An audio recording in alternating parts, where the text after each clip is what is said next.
Yes, sir. Welcome in. Tuesday morning. Totally Unclear, Marques, Gervase. As you can see right here, I got my arms around Will Smith today. You representing Will today? I'm representing Will. I'm sending positive vibes. Okay. It's been another tough weekend, so you trying to untangle an entanglement for Will? Yeah, I'm trying to send positive vibes his way. I thought this would be a nice gesture. Huh. I'm sure there's been a lot of tears in that household the past couple days. Right. I'm not going to get into it, but if you happen to have a minute, go on YouTube, type in entanglement, you will find a song. That's all I'm going to say. You do your research on this one. August has something to say about this. August has something to say. We gave y'all 2 weeks on this. We're going to do something else today. And he said it in song. He did. So listen. It's super hot outside right now, like unearthly hot. Like yesterday was like, I think we hit like 104, 105 yesterday. Yeah, that's what it felt like. Yeah, it was bad. And like really hot days, for some reason for me, take me back to like the things I really loved about summer. And I was thinking about this one thing in particular that I really miss about summertime that I haven't been a part of since I was a teenager. And that is the block party. Oh. The block party is like the mecca of summertime, especially for a city kid. Like, I just remember, and listen, if you grew up in the suburbs your whole life, you probably don't know about that. So I'm about to take you through what a block party energy was about. So, like, I remember waking up block party morning, and you just look you and everything's already blocked off. Like you see the rope, and you automatically excited because you know it's about to be. Then like I don't know if your block did this. I don't know if it's an every block thing or like.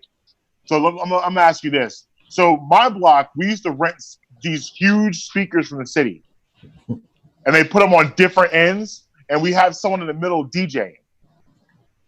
Did you guys do that? Well, it's usually somebody had the equipment. You ain't ready. Yeah. Everybody got the equipment. Everybody got the. I mean, and there's different. Some people just play. Back in the day, you could play music right out your car.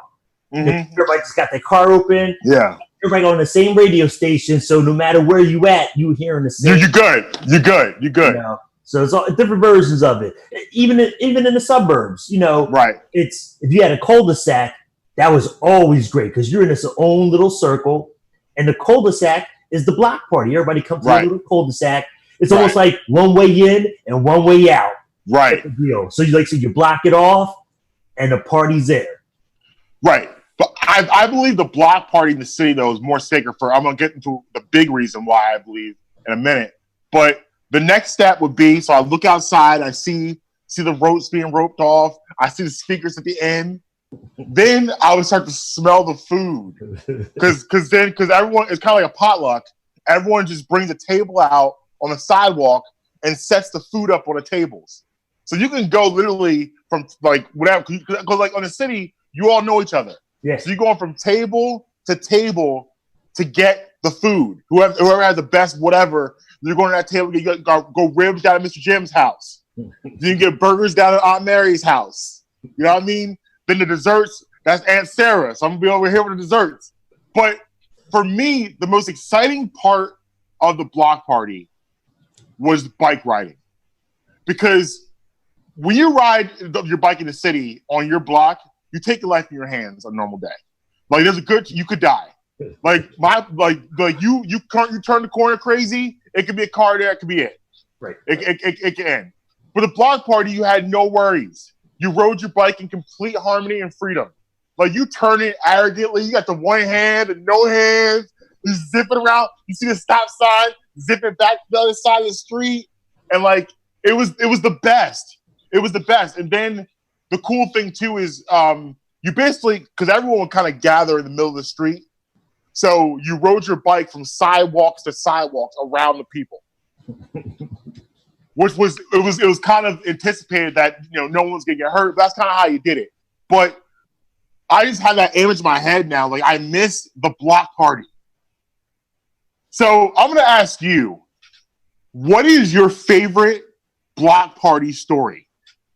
like a story you have that like lets people know what the block party energy was about. Well, I mean, you know me, Mm-hmm. so my story is gonna be a little bit different. Oh. But so I grew up where we didn't have the whole block party, but my cousins did. So I would always, you go to their house. Yeah. Because they lived in the city. I was right, born there you go. They were in the city. Yeah. So you go to their house, and like you just described, the block is blocked off. No traffic is coming up and down the block. The block is hot, like Wayne said. Yeah. It's the foods out there, the music, all the people. And it's not just people on your block. It's people from other blocks would come too. So it's the biggest party ever. So it's all love. That kid over there, you're playing, like you said, ripping and running around, all that stuff. Typical block party. But then it was at the end of the night, we were on a different block for a block party. So we had to go home. Right. Stuff jumped off. Uh-oh. And it was like Escape from New York, trying to get back home. I mean, it's like we was getting chased by people with bats. It was just this crazy, chaotic night. It was a great block party that ended on such a sour note that some stuff jumped off, on another block, but it was rolling from block to block. Like, it was just craziness. But we made it home safe and sound. Yeah, we made it home safe and sound at all, but it's memorable because of how much fun we had. Yeah. But then the craziness of it that night, like scared for your life trying to get home. Looking back now, it's kind of funny. We joke about it. Like, yo, man, we was running it. They was chasing us. We was hiding in the cars and this, that, and the other. But it's just the whole experience of that day was just crazy, from the high of the block party to the low of trying to make it home alive. Right. Yeah, we had, I remember being there because like you would have a couple, because we have our block party and my cousins who lived like a couple streets down, it would be their block party too. So I go to theirs and leaving is sketchy. Yeah. Like get back to your car. Getting back to your car could be an experience if you don't know the right people.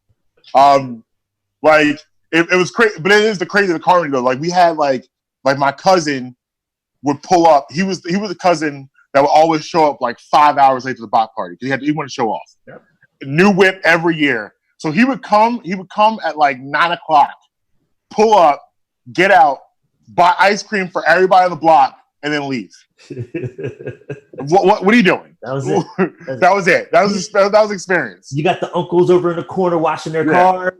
They get like the whole car wash set up there. And they just taking their time, waxing the cars, listening to the music, drinking their beer. So my story takes place when I was 12 years old.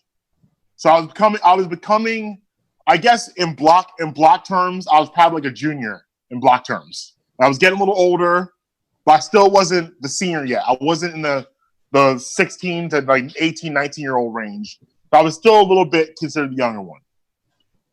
So your friendship group separate around that age. Like, what I mean? Like I had my friends I ran with, I had a friend Aaron, David, myself, this kid Keisha. We all ran kind of together in a pack. That was my crew. And then it was like the older kids in the block. This dude Terrell, this dude Sydney. Like, there was a couple of ones there. They were like the old heads of the block. And then there was this 2 or 3 kids in between, like 15, 16 years old. So we're outside one day and on a block party, having a good time, riding our bikes. We put our bikes down and then we're like, yo, like Mr. Ron giving out ice cream down the street. We're like, oh, let's get that ice cream off. Okay. So we walk down the end of the block, in our block, and we get our ice cream. We're in line to get the ice cream. This kid, Ricky, is like 15 years old. So he thought he was part of the senior group, so he starts popping off to my younger friends. Popping off hard. Like, y'all ain't getting no ice cream, like pushing them. A couple of them start crying. My friend David Soldier, he's standing tall. And I don't know what to do. So usually with me, I'm usually a peace-loving dude. But for this day, I was feeling different. I just knew, but I didn't know what I was going to do, but I knew I wasn't going to stand there and allow this kid to push me like that.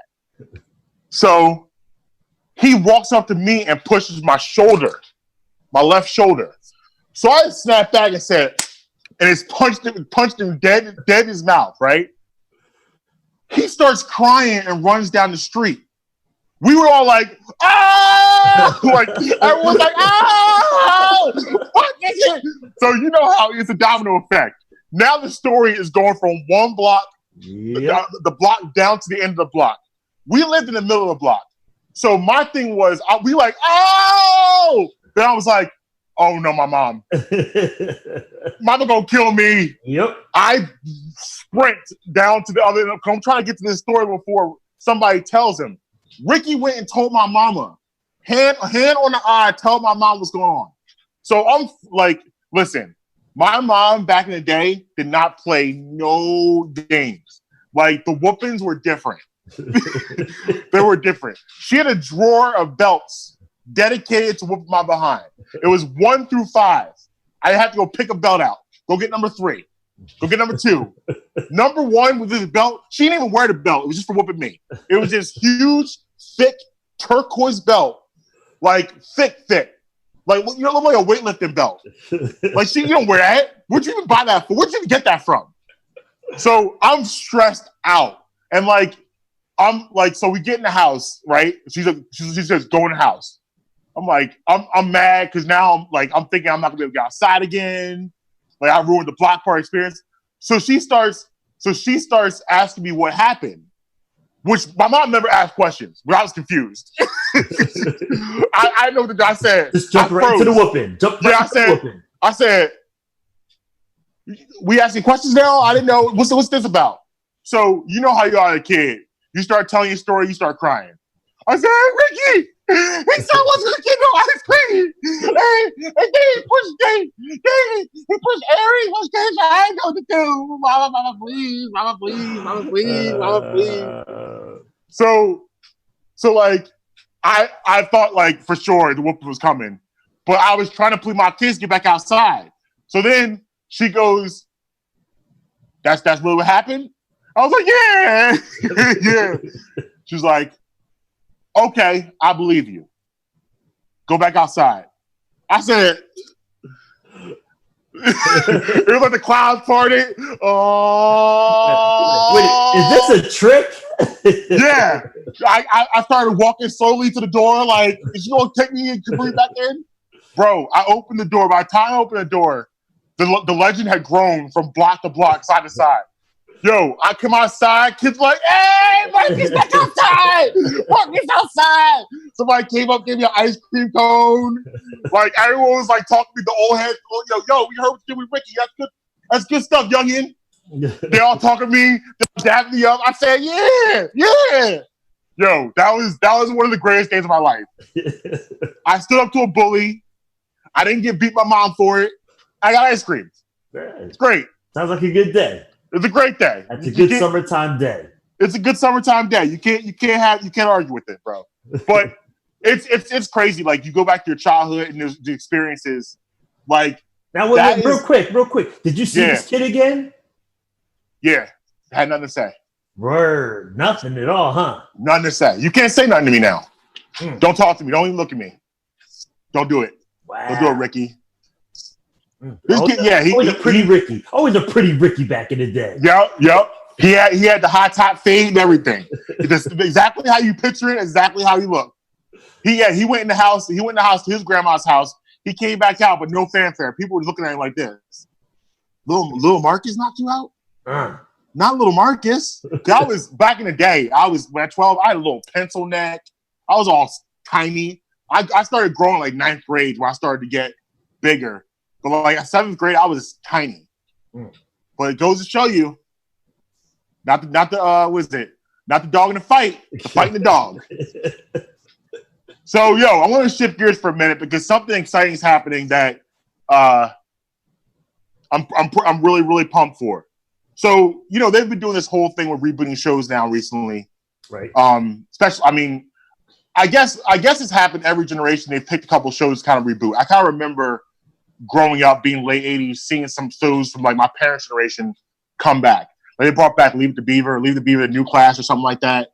Or they had What's Happening Now. Yeah, like they did all that. So like I guess it happens every generation. So we're kind of going through that now with us. We're seeing a lot of shows come back. But one of my favorite shows from that generation is making a comeback. Uh-oh. The Wonder Years is coming back. Yeah, they're talking about they're doing what I like about it too is they're doing it from a black family's perspective this time. Mm-hmm. I think it's super cool. The Wonder Years, listen, I was like 7, 8 years old, but my thing what I took out of it, what I love about the Wonder Years, because I didn't get a lot of the the military references and like the war stuff, but I understood the relationship between Kevin and Winnie, because like I thought it was cool how at the end of the series Kevin and Winnie didn't end up together, because like you don't necessarily have just because your first love and the first person you fall in love with, you don't typically end up with that person. I thought that was a really teachable moment. Like, whoa, Kevin and Winnie aren't together. You know what I mean? Like he put the jet jacket on her. That was his love. Yeah, that was his boo thing. And Winnie Cooper is one of all-time goats too. We can admit. Back in that generation, Winnie Cooper's one of the all-time goats of female crushes. Everyone had a thing for Winnie Cooper. Those eyes, different. But I'm looking forward to this because it'll be interesting to see. And being older too, the black family's perspective from everything that was going on back then. Right. Would be a very interesting take on it. So I wanted to ask you, what show or shows have not been rebooted yet that you would like to see come back? Maybe. Man, I know what I always thought was a great show was A Different World. Yeah. Seeing a college perspective of kids going to college. Lisa Bonet messed that bag up. She messed that bag up. She was moving different. She was. She wanted to expose a titty and now and lost a job. But Bill said, "No, we ain't doing that." That whole experience, just of the college life, in a TV show. We had movies like School Days where you get it in a movie form, but this is just, it was cool because they would go on break and she would have to go home, back to Claire and Cliff's house, and stuff like that, and then they come back for the next year and to see them grow through those years. I thought that was really, really dope. And I think that would be a great show to bring back, Just see how kids are moving today through college and how much things have changed over the years with colleges and universities. Yeah, they were in the process of rebooting Saved by the Bell, which is another high school show. But with COVID happening, I don't think they're done filming, so it's not out yet. But but that's with them just grown now. Right. Saved by the Bell reboot. Right. Different World would be a different crop of kids. Yeah. And the same. Yeah. That'd be cool. One show for me that I think I have two, but one that my number one show, which is a show that I think that would appeal to today, is the Brady Bunch. And the reason why I say the Brady Bunch is the Brady Bunch back then was revolutionary in the coverage of the broken family. Like today, it's commonplace for families not to be together. Like having a mom and a dad under one roof with, a stepchild or whatever like that, and all. Like you didn't see that back then. Them doing that back then with a mom and a dad who were divorced and bringing in two separate families and blend them together. That wasn't a thing back in the 60s. So today, that would be pretty big right now. Another one for me is a different strokes.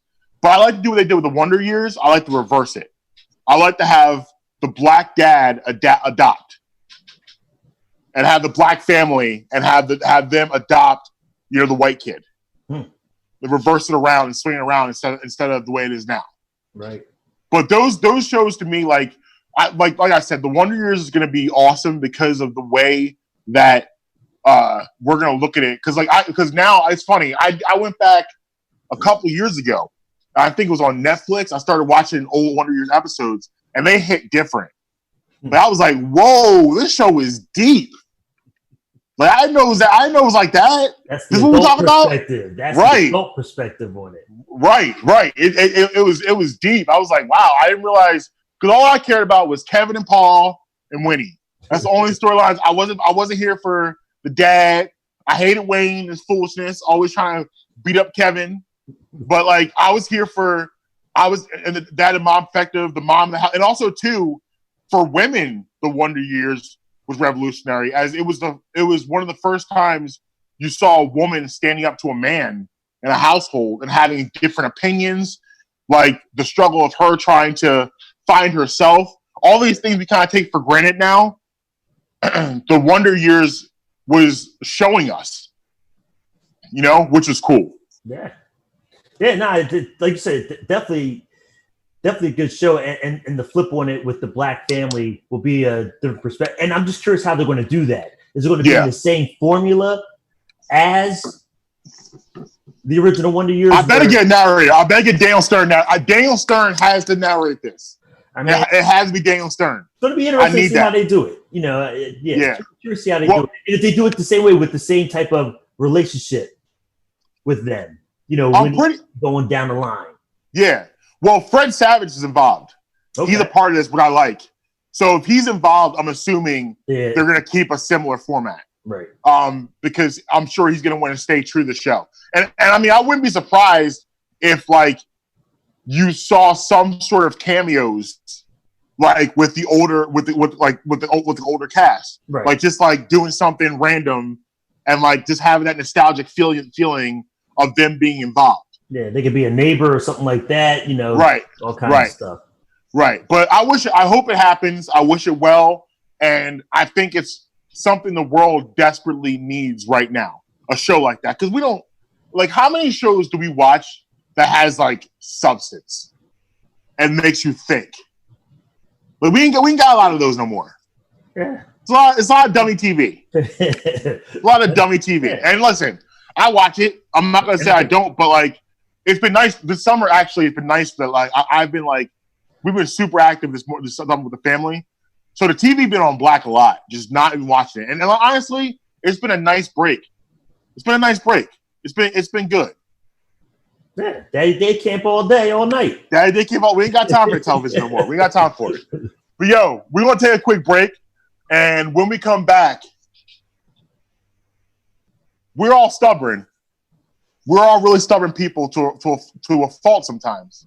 But what hill are you prepared to die on? It's totally unclear. It's Marques. It's Gervase. Right back. Planting that flag.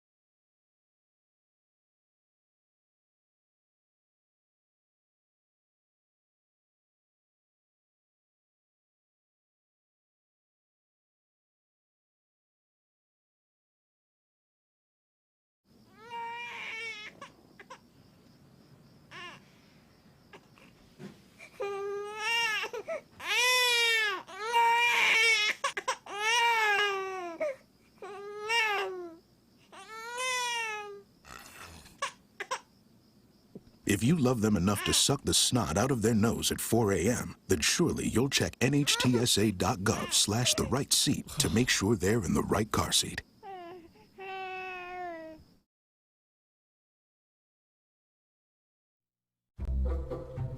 They call me Maxie, but I prefer tripod. I was your above-average four-legged homie, and then wham, bam, minivan. Some people pity me. Now that's lame. I still run, fetch, and swim. And the ladies love me. I'm the ultimate wingman. Just don't ask me to high five.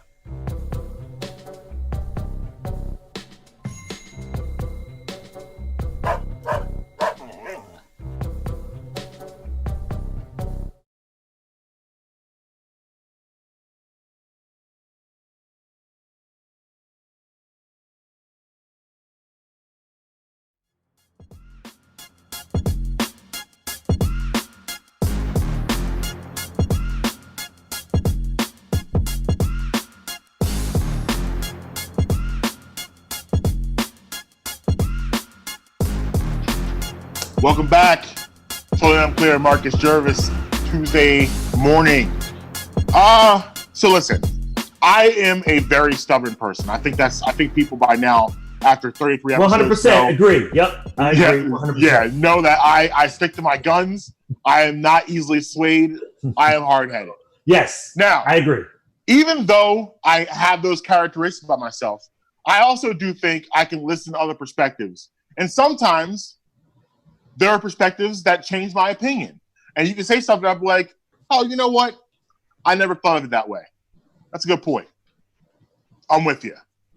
But, however, there are those times and those things that I will not waver on. And here's one person I will never, ever waver on. Kanye West. I don't listen. I know we're having a rough couple days with Ye. He's going through a lot of things. We know that. But I am never coming down off this hill. Ever. I will stand perched. I will defend Kanye West to the end of my life. It might even say on my gravestone, Kanye's a genius. I don't care what you think. And listen, everyone has their thing where you're going to defend. Like, listen, for me, what Kanye West means to me is Kanye West is one of the greatest underdog stories in the history of our country. Oh, boy. And what he was able to accomplish and what he's been able to do is stuff that makes me want to dream and continue to dream and do big things. And no matter what he does or what he's going to have to, like, do something in my family for me to turn my back on this man. And honestly, if he does, the question's going to be, which family member was it? Was it the immediate family? Or was it like a cousin? What do you do? What do you say? Like, I am prepared to die on this hill. I will. I got a sleeping bag up there. I got a tent. I got enough water for the rest of my life. I'm not coming down off the hill. This is some serious Kanye love going on. I'm not. This is how I feel. I'm not coming down. There's very few people I am like this with. It's Kanye. It's Michael Jackson. I'm not coming off these hills. Man. But the Kanye hill, I'm not coming down. And it was a great time to bring this up because everything has transpired the past couple days with him, with how bad the campaign went. And listen, is he an idiot sometimes? Yeah. Does he say ridiculously stupid things sometimes? Absolutely. But I love the man. I got Kanye love.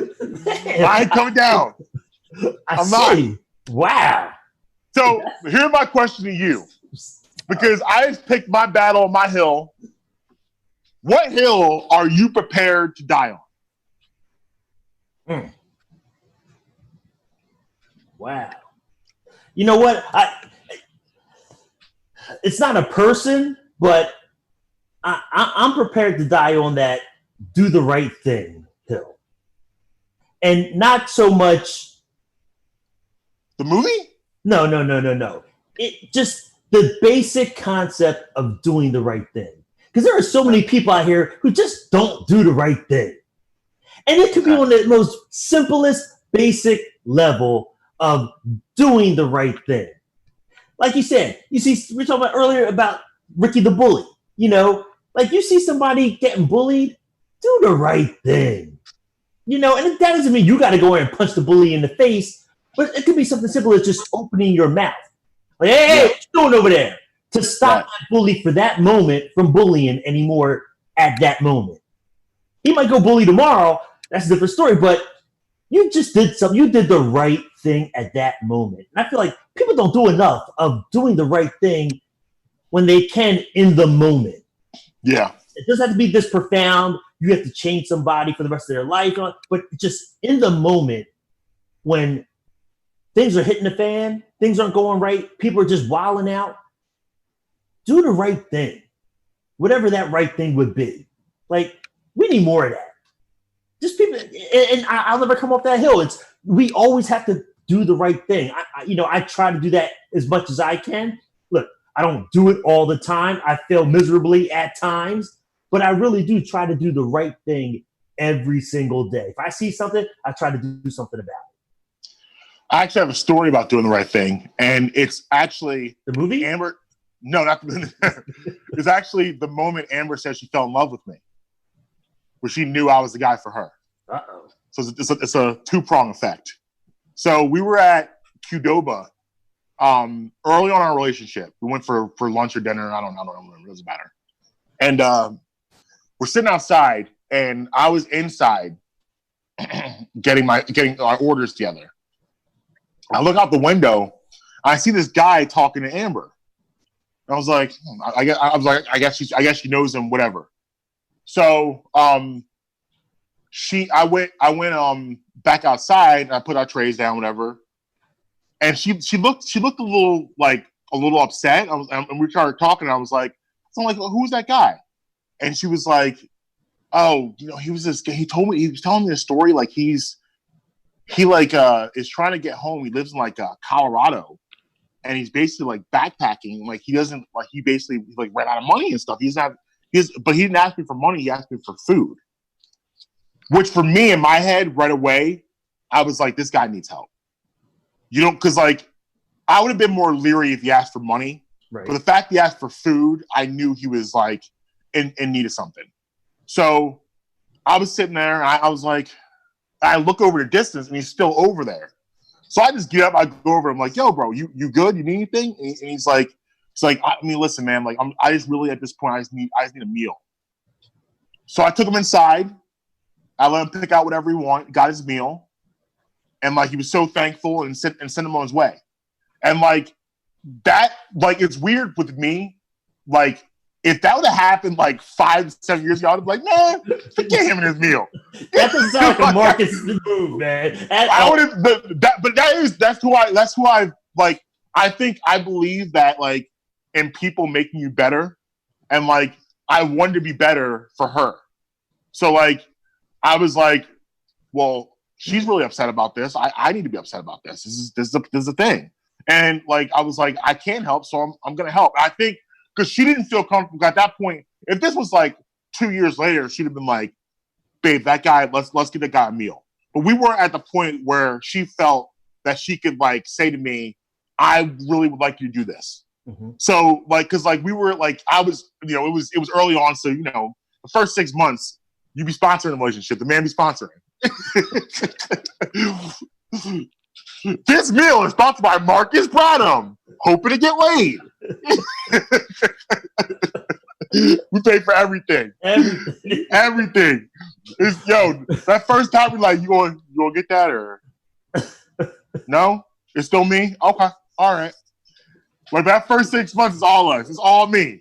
So she wasn't at that point where she was paying for anything yet. So she didn't feel, I'm sure she felt awkward being I think you should probably just do the meal. So I took it upon myself to go do it.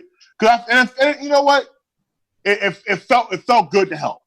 It felt good to be on the side of right and be yeah, all right. This feels good. I hope I help this guy out a little bit.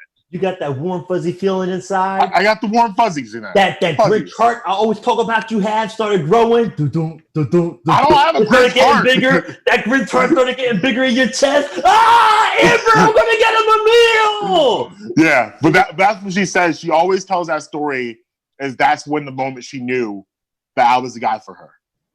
Man, that's a setup. You set her up nice. That was your homeboy, wasn't it? That was your homeboy, wasn't it? You set her up nice. I like how you did that. Yo, come through. We're going to be here 4:30, okay?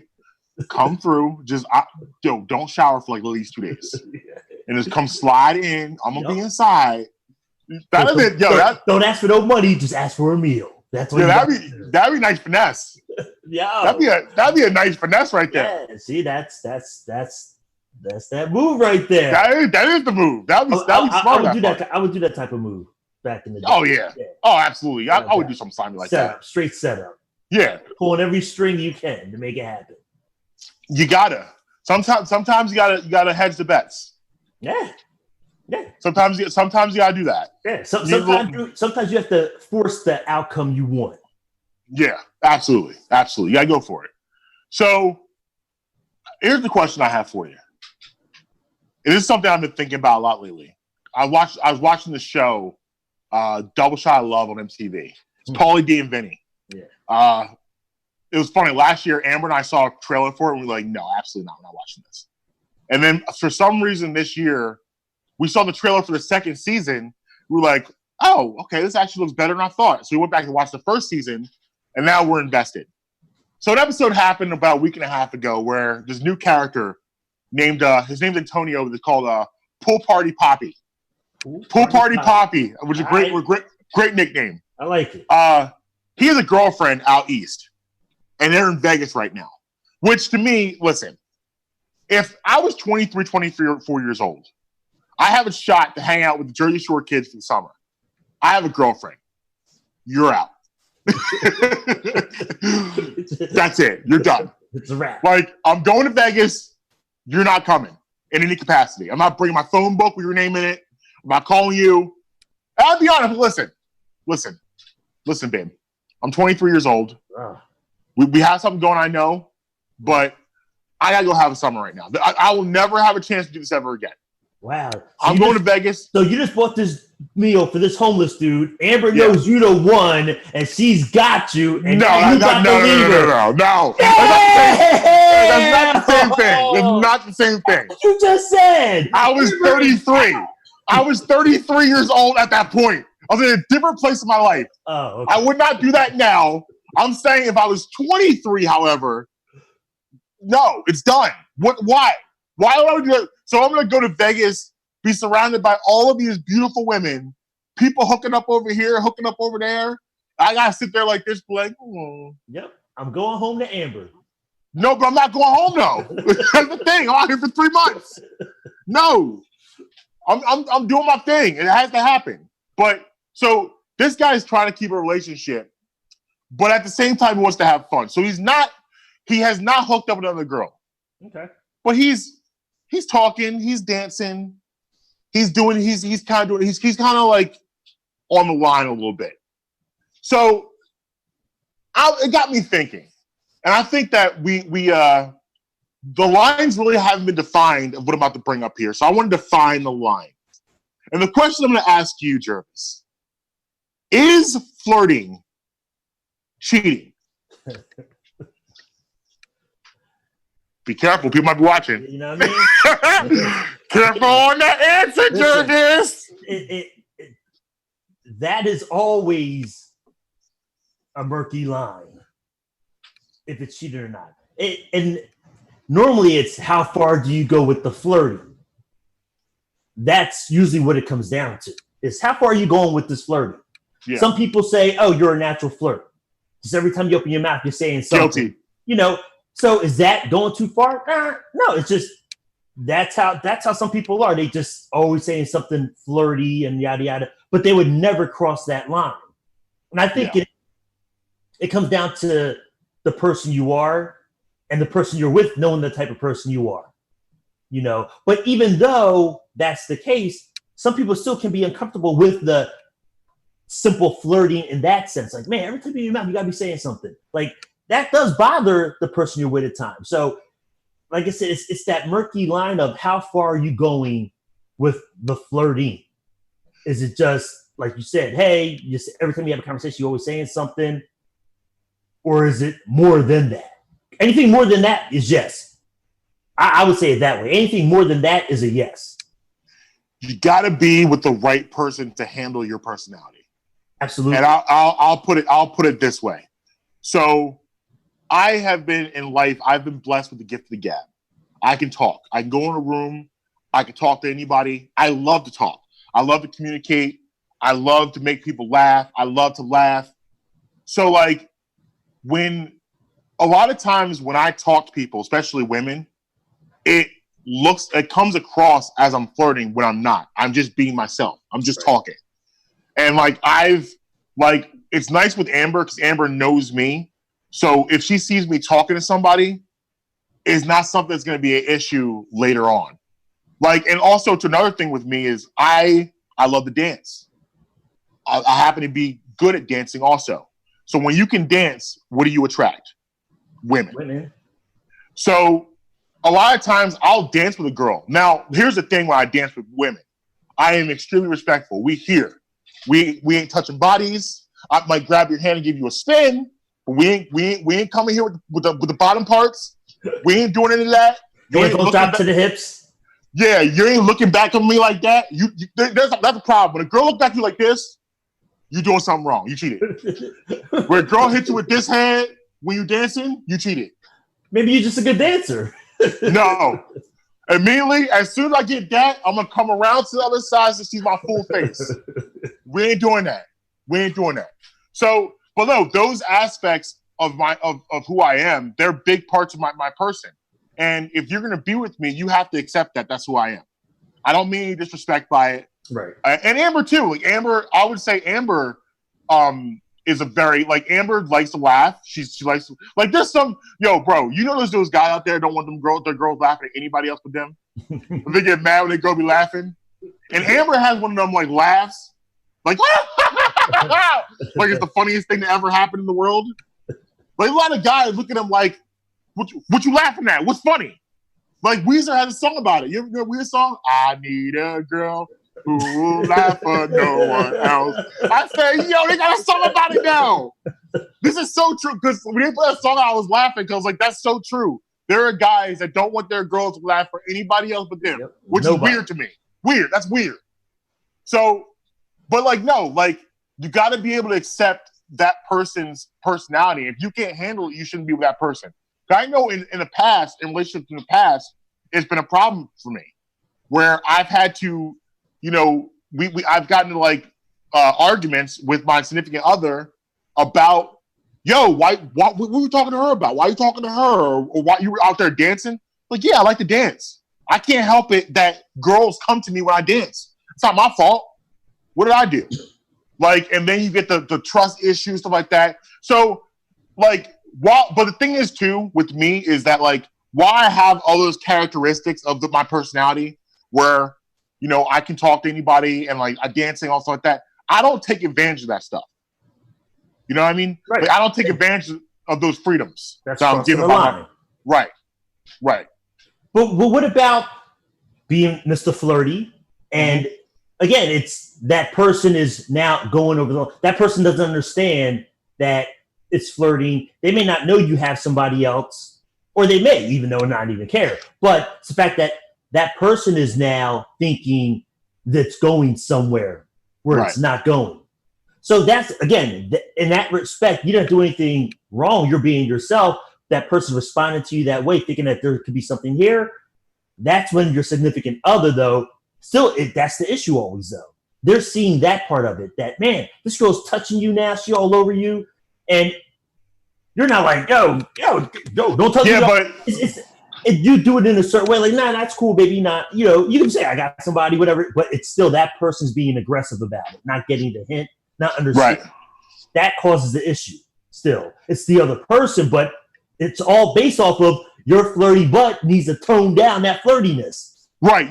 Listen. If a girl is doing all that to you, I feel like you're doing too much, and like you at some point have let her believe that she has a shot. Like for me, when I mean talking to a girl, like say like, I'm gonna go get some drinks. I go to the bar, you stand there for 10 minutes, someone next to you strike up a little conversation. But I'm not gonna, like, after that conversation, that's dead. If I see you on a dance floor, it's cool, whatever, like that. But like, I'm not going to then, why don't you come on and dance with us? Or come dance with me. Because then right there is planting a seed of, this guy's interested in me. Yeah, but some people don't even need that seed planted. By you flirting, hey, striking up that conversation, that's all it takes for them. They think you're all in now. Because some people are crazy. So, like I said, that could happen. Again, you didn't do anything on that and on your own. You just being your normal self. They're the ones taking it too far, which still causes the problem, though. That can still cause a problem between you and your significant other. So that's why sometimes I've learned to just tone it down in that sense. Like, I can speak and say hi, but sometimes I don't need to speak to somebody to start a conversation at the bar. I don't even got to say that. Yeah, pretty girl stay at the bar. I don't got to say nothing to her. Yeah, let's just get my drink, turn my back to her. Right. Don't even need to do it. Just keep things moving. Right. It's that fine line, man. It is. I mean, it really is. Like, you got and it's so weird. Like with me, like people just like guys and girls. Like we were in Doylestown, which is in suburbs of Philadelphia. We went to Nat's Pizza, which is one of my favorite spots. Like Nat's in Doylestown, right? Because you do business up there. One of my favorite spots. I went to school in Doylestown, so we used to walk up to Nat's, get the water ice, get the pizza. I was like, I would take the kids and Amber. We went up there. We sat outside, and this older man like came outside and talked to me for like a half an hour, but just talk to me. And Amber goes, "It's like wherever you go, people just want to like just say things to you. It's just the strangest thing." And I'm like, I know. I'm like, but it's cool. Like now this was an older man. It wasn't the same thing. Obviously, wasn't flirting, but maybe he was. maybe he was. I don't know. Maybe Pop wanted some action. No, but like it's. When you go to bars and you go to stuff like that, like it's something like communication is you can't jump to conclusions. And like if you have these characteristics of personality, I'm saying is don't take advantage of it because that's when it gets murky. When you start to do things you shouldn't be doing, acting out of character. Like Amber knows the way I act with her at the bar is the same way I act when she's not around. I do the same things in front of her that I do. Like I'm not like that's another thing. You can't be like because then you never know who's watching. You got a friend there. Amber's friend's like, yo, Marques talking to some girl at the bar. She could be like, yo, he does that all the time. He's talking. No big deal. Right. It could be a friend. She's not going to jump to some conclusion that I'm out here moving funny and doing something I shouldn't be doing. But I guess for me, it depends what you consider flirting if you're going to say flirting is cheating. Because everyone also has different levels ideas of what flirting is. Right. Like, I think flirting. I think flirting to me is a lot more innocent than other people may think. Like I think that if you're grinding on a chick or you spitting game, you're shooting your shot. That's not flirting because it's different. Like you're going for it. Right. But some people characterize that as flirting. Like, nah, we was just flirting. Like you got your hole in her backside, but you talk about you flirting. No, that's not flirting to me. Because to me, I think flirting is like a verbal sparring in a sense. It's like a verbal back and forth where you're just like kind of like innocent playing around. Like take it back to the schoolyard days. That's how I look at it. I don't look at anything more than that. Flirting. To behave amorously without serious intent. There you go. That's it. But I'm glad you read that because a lot of people aren't looking at it like that. A lot of people look at it like you're doing something wrong or you're doing something. It's been turned into such a negative thing, flirting. Yeah. Like I said, there's no serious intent. I'm just talking trash to this girl or whatever. I'm just kicking it. Like there's no serious intent with this. I'm just talking. But like you said, it all depends the person you're dealing with. And you're right. It's what do they term flirting also, and sometimes again goes back to what we always talked about before, communication. You got to have that conversation of what do you think flirting is, because this is what I do. Do you consider that? And that's when you have to really have those conversations to understand, make sure you're on the same page so nobody's jumping out of pocket now. Yeah, when they see you, just have a conversation. I had a situation with an ex where we were at a bar one time and I went to get drinks and a song came on that I really love, so I start singing a song, like passionately, like into it. And this girl sees me singing, she's standing beside me, puts her arms, starts singing. So we start vibing back and forth, like singing the song, all happy. I come back with a drink, she treats me with this face. I saw you at the bar singing that song. Why was you singing? Because I like the song. Why would you sing with her? I was like, What is going? What are you talking about? Because we were just singing a song together. You know, like that type of stuff. That to me could be that's flirting, but it's not bad. It's innocent. Right. No one's getting hurt. Like I didn't ask for a number. I'm not trying to take her home. Like we just vibing to Poison. Poison came on. We said it's driving me out of my mind. Like all we do, we just singing. You know, like but like it's like people again. I go back to my original point. You got to be able to handle the personality of who you with. Right. And if you can't handle that personality of who you with, go be with somebody else that fits more to your liking. Like if you like you and I are kind of similar where we walk into a room, we own that room. And like we take it over. It just happens. Right. Like people just gravitate towards our personalities and that's just what happens. And if you can't deal with that and handle that, you shouldn't be with a person like that. That's going to be your life forever. Yeah. There's going to be some problems. There's going to be some problems. There's going to be some issues. So just some problems. Just deal with it. But yo, so listen, before we get out of here, we got another battle. The battle's back. We got another battle, baby. This time we doing it for the ladies. R&B. We got representing Usher Raymond. My guy, Prince, who has a show is called Real Time. He's on Twitter. You can follow him at Real Prince Blue. He does his show Monday, Wednesdays, and Fridays live on Twitter. Good dude. A lot of fun. He gonna represent Usher. Totally Unclear. The champs representing Chris Brown. Yes. We actually I popped in on the show for about 5 minutes. We were talking about the battle a little bit. We kind of handicapped him a little bit. And this is going to be interesting because Usher, no question, has a place in music history. But I am here to show people how underrated Chris Brown's catalog truly is.